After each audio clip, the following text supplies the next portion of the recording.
You're probably familiar with PowerPoint as something you can use to help you give a presentation, but you may not know that you can also turn a PowerPoint into a really attractive ebook. So I'm just going to show you real quick how to do that. I'm starting with a blank presentation.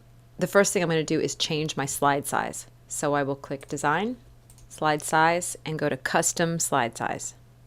It's automatically set on widescreen. I'm going to change it to letter paper, 8.5 by 11 inches, and change it to Portrait. Choose Maximize. And now this is going to set it up in the same orientation and size as a regular piece of photocopier, printer, or handout paper. I'm going to get rid of these automatic text boxes to start with, and now we just have a fresh, clean piece of paper. So I'm just going to show you a few basic things that you can do to make this look like a book. First, let's add a little bit of color. I'm going to hit Insert, Shapes, and I'm going to just put a rectangle in here. I'm going to click Shape Fill and just pick a color for that. I'm going to get rid of the outline. So this is just a bar of color at the top. Maybe we'll put another bar of color along the side. Suppose I don't want that blue to be on the top. What I can do is click on the green, right click on it, and choose Bring to Front, and that'll put the green on top. I'm going to give my book a title, insert a text box, put it right up here. Right now that's pretty tiny, so we will make that bigger.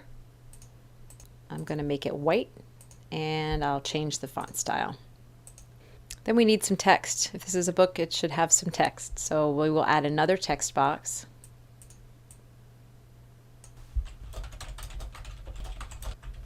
I'm going to make the size of that smaller and choose a different font.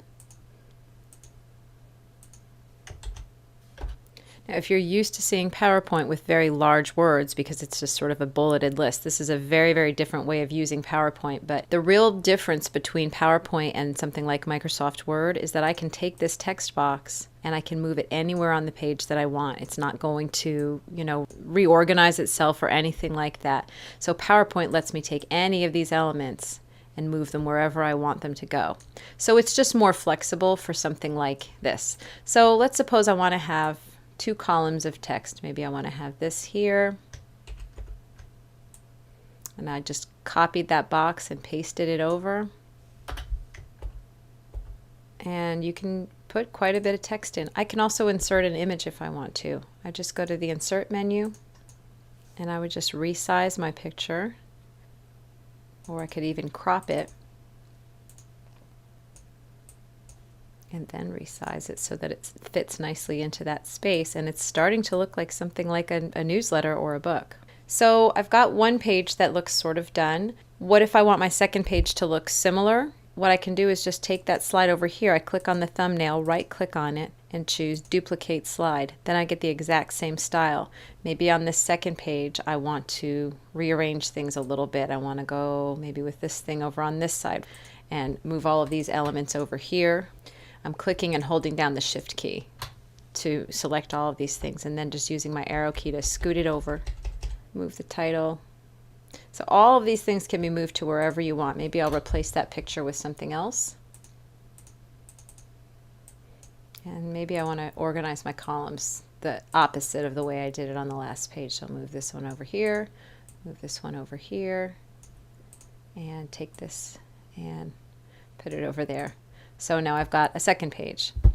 So you can see how I could do this with multiple pages. And whenever I'm finished and I'm ready to have this actually be a book, is first I would need to make sure that I have saved my work as a PowerPoint, because it would be terrible to lose all of that work and never be able to change it again. And then once it's saved as a PowerPoint, then I would save it again as a PDF. In my version of PowerPoint, I'm automatically hooked up to Adobe to make PDFs. If you have this option, then choose that. If not, just click Save As, and see here where it says PowerPoint presentation, I can change that to PDF. So I've just opened the PDF. I'm going to just reduce the size a little bit. And now that is exactly the same thing I just created in PowerPoint, except now it's sort of like a little ebook. It's not the kind of ebook that you can read on a Kindle or a Nook. This is an ebook that is just a PDF ebook. So that is how you take a PowerPoint and turn it into an ebook.